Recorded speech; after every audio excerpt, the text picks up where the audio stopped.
first turn to the question of whether laches bars Carlson's claims.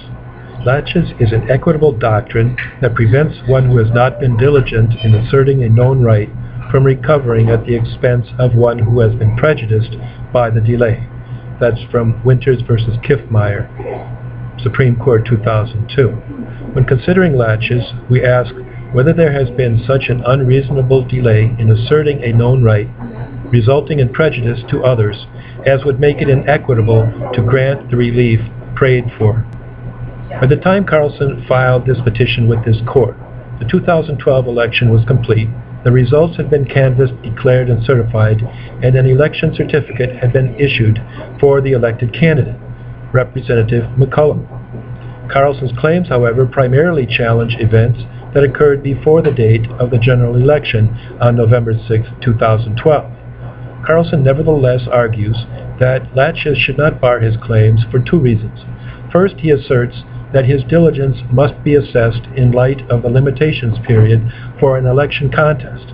Relying on the 7-day waiting period in Minnesota Statutes 204C.40 Subdivision 2 for issuance of the election certificate, Carlson argues that the time for filing his claims was not triggered until November 27th, when the State Canvassing Board declared and certified the election results. Because he raised his claims within this 7-day period in his attempted filing with the district court, and because he has otherwise proceeded diligently in bringing his claims to this court, Carlson argues that laches does not bar his claims. Second, Carlson argues that the legislature intends for election contests to be brought after an election.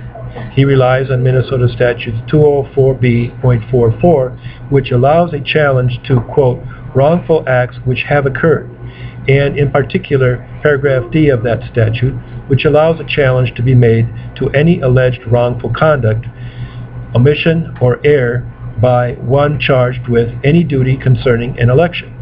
Carlson also urges us to conclude that candidates should not be forced to take these kinds of issues to court in a campaign, because doing so can have negative repercussions with voters.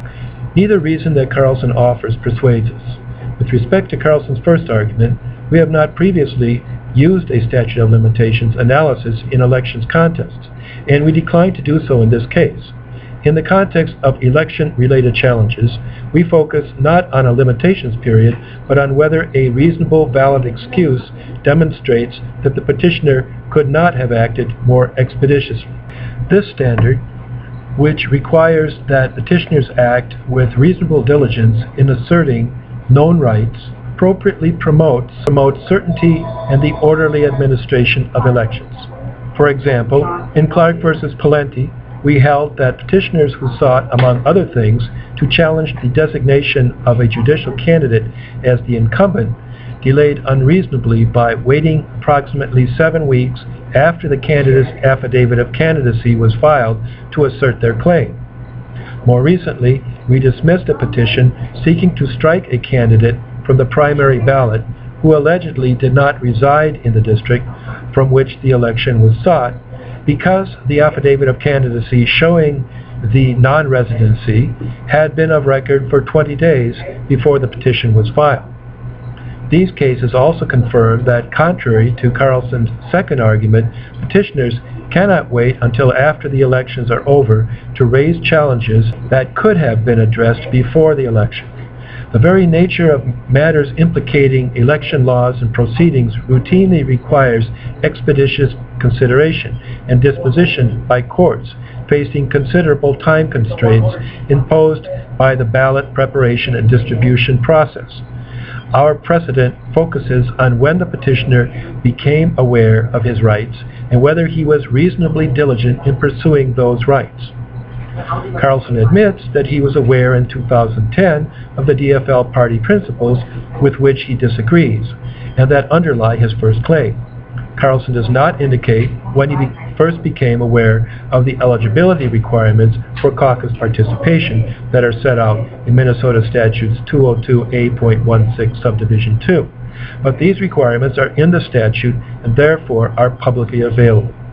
As a candidate for elective office in 2010 and 2012, Carlson was presumably aware of these requirements for political party caucuses. The precinct caucuses for the 2012 election cycle were held over 10 months before Carlson filed his petition with this court. We have found that a delay of 3 months in asserting a known claim is unreasonable, particularly when the challenge is directed at long-standing election law requirements. Noting the processes about which petitioners complain are not new, and rejecting an untimely challenge to an alleged systemic problem. We cannot conclude, based on these facts, that Carlson acted diligently or promptly by waiting over 10 months to challenge the limitation imposed on caucus participation in Minnesota Statute 202A.16.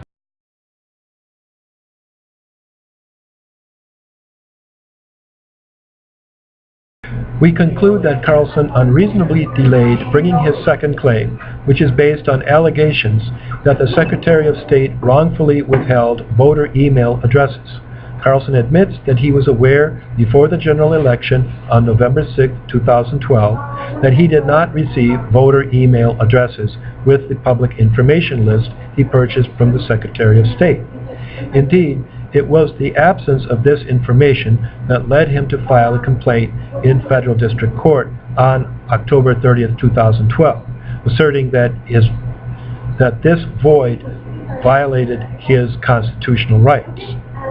We recognize that only days remained until the general election at that point, but Carlson's ability to seek expedited, extraordinary relief in the federal district court confirms that he knew the facts necessary to assert his rights, and importantly, that he needed to assert those rights quickly. The orderly administration of elections cannot wait for convenience. Given that Carlson had sufficient time to file an action in federal district court and attempt to force the release of emails through expedited proceedings, we conclude that he delayed unreasonably here by waiting until after the election to assert the same claim.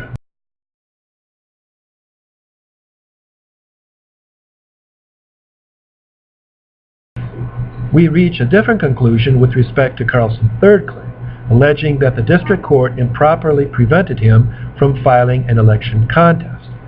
Carlson first asserted this claim 16 days after the district court refused to accept his election contest filing. Carlson had no known right to assert until his filing was refused on December 5, 2012. Given the nature of this claim, we cannot conclude that Carlson's 16-day delay to research and prepare his petition based on this claim was unreasonable.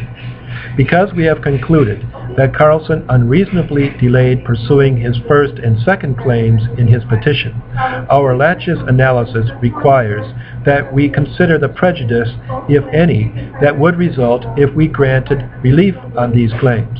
Laches prevents one who has not been diligent from recovering at the expense of one who has been prejudiced by the delay. Carlson seeks a wide range of relief in these claims, from a declaration of the unconstitutionality of Minnesota Statutes 202A.16 Subdivision 2, to an order directing the DFL party to amend its constitution, to an order invalidating Representative McCollum's election. Each of these remedies would disrupt the orderly administration of elections.